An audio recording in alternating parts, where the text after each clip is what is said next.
أعوذ بالله من الشيطان الرجيم. بسم الله الرحمن الرحيم.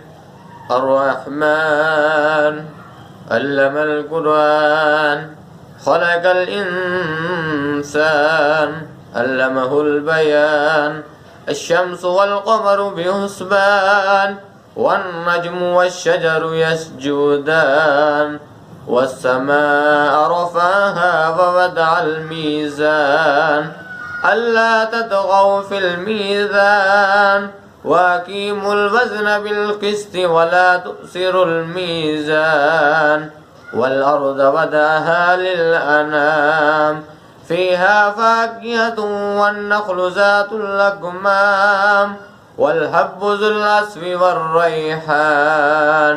آمنت بالله صدق الله العظيم.